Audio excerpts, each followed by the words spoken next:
Intercontinental Champion of all time, and we got. Well, hello, Wayne. How the hell are you? Well, I'll tell you what. After that 3 days over at the Cauliflower Alley, I went 10 rounds with little Jose Cuervo, and he knocked me down really bad. Oh my God! I'm glad I don't do that no more. I'm glad you went there. When did you stop? About 3 o'clock this afternoon?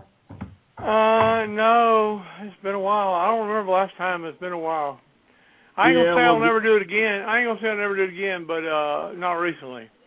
Well, good for you. Good for you. I wish I had that kind of desire and determination and a strong will that you have. And how you been, my man? Oh, we be doing pretty good.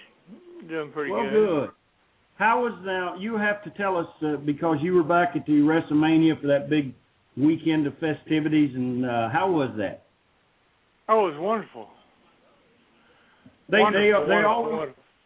Yeah, and you got to visit. You told me you visited with my dear friend Jimmy Hart, and yes, I did. That's the first time me and Jimmy's got to spend any time together, and God knows when. I can't.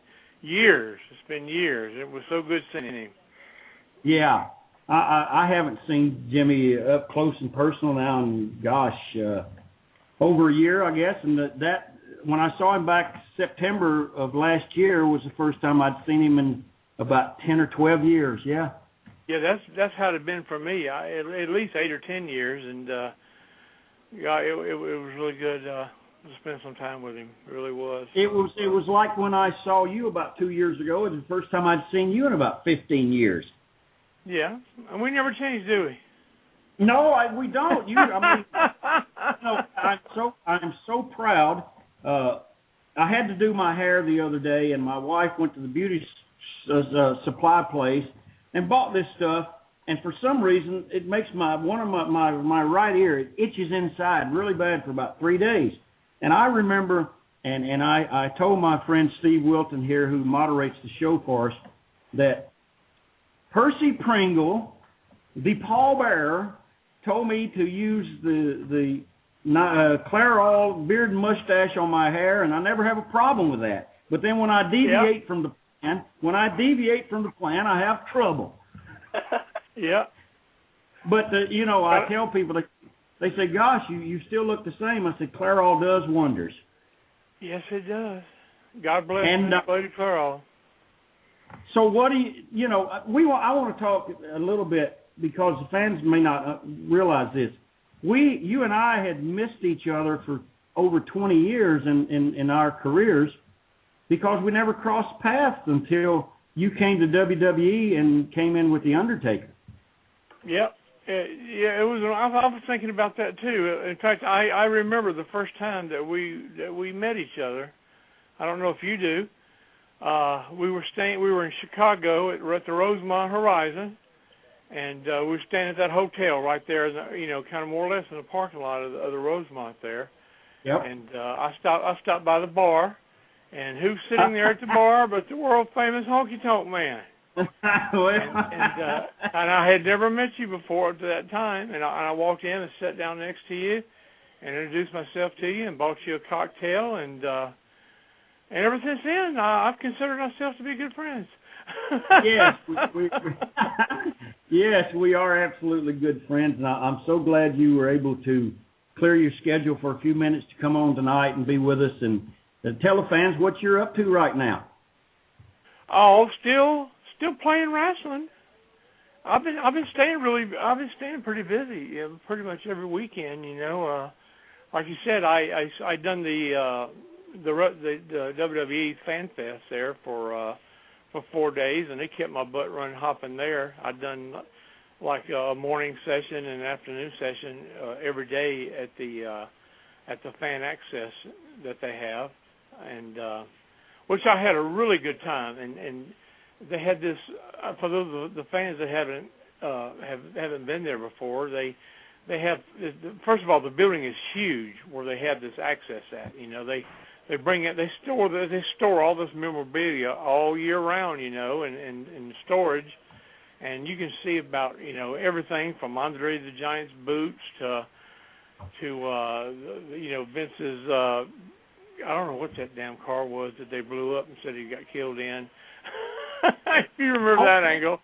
But yeah, everything. Everything. You've been there before, to the fan access. I'm sure you have.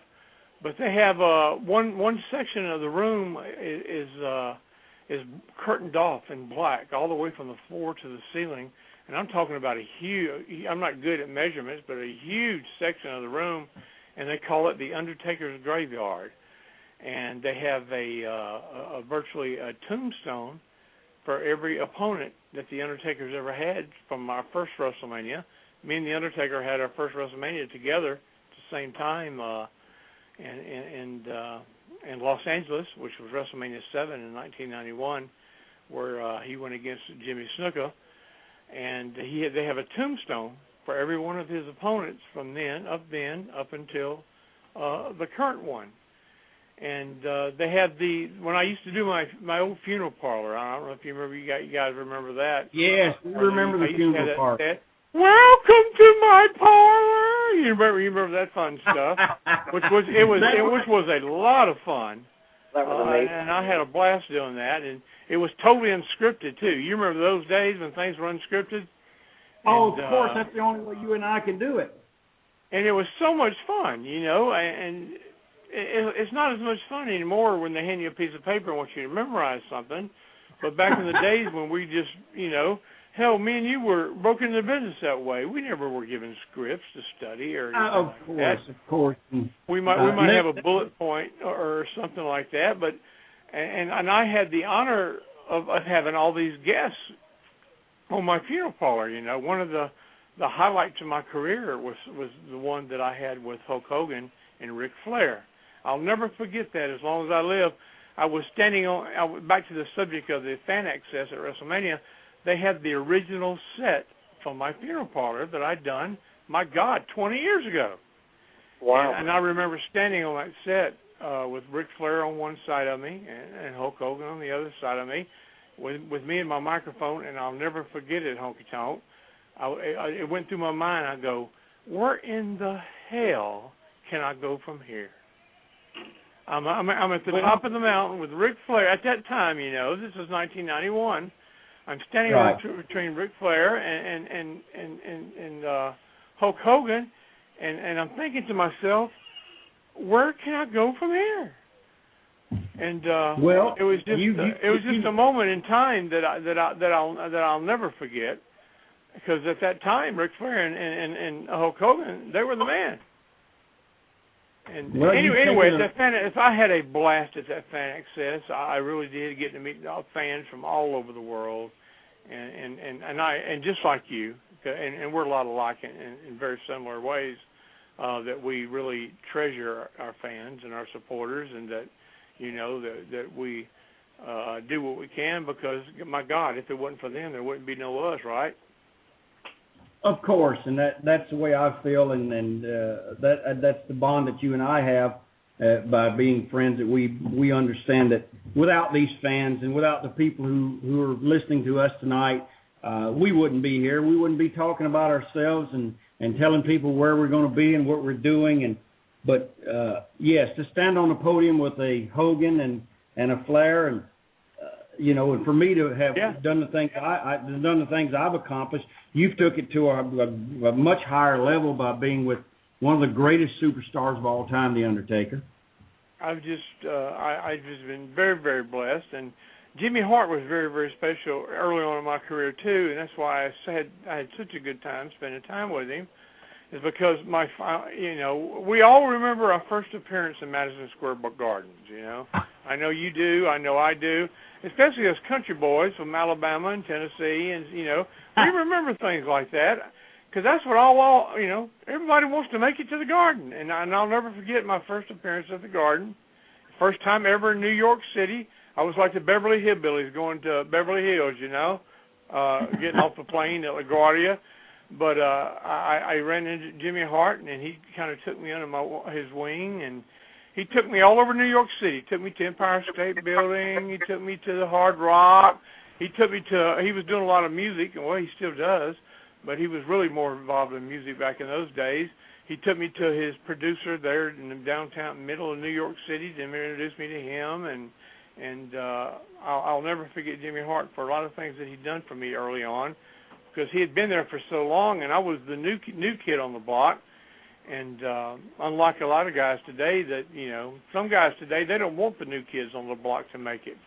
They'll do everything they can to keep them from making it. But Jimmy wasn't that way.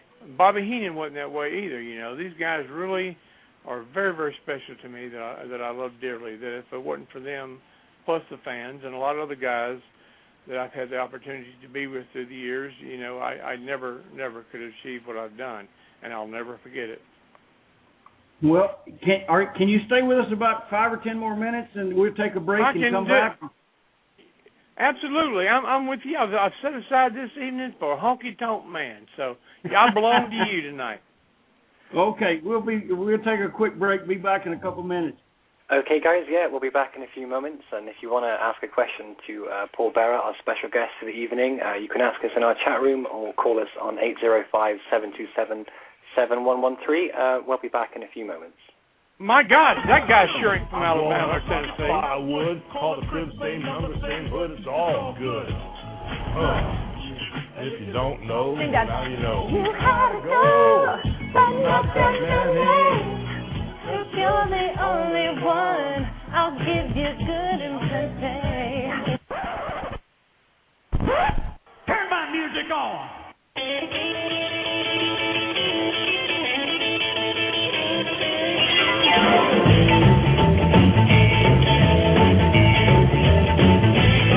I got long sideburns and my hair slicked back. I'm coming to your town in my pink Cadillac. I'm just a honky tonk man. I'm just a honky tonk man. I'm just a honky tonk man. I'm cool, I'm cocky, I'm bad. Welcome back to Shake, Rattle, and Roll with Steve Wilton and the Honky Tonk Man. Call us live on 805-727-7113. 805-727-7113. Welcome back, fans. We're live on Shake Rattle Roll with Percy Pringle III, a.k.a. Paul Bearer, and the Honky Tonk Man. And Percy, I'm English, so I'm all the way from the UK. Are you from Mississippi then, huh? That's right. Percy, his Ebonics is they're a little bit different than ours, mine and yours. Well, I know you've traveled a lot over in Europe and the UK, and I have too, and I just if there's anything I really miss about WWE, I thoroughly enjoyed traveling overseas, and we'd done a lot of it back in the day. And I just think the world of London and the UK, I love your country over there.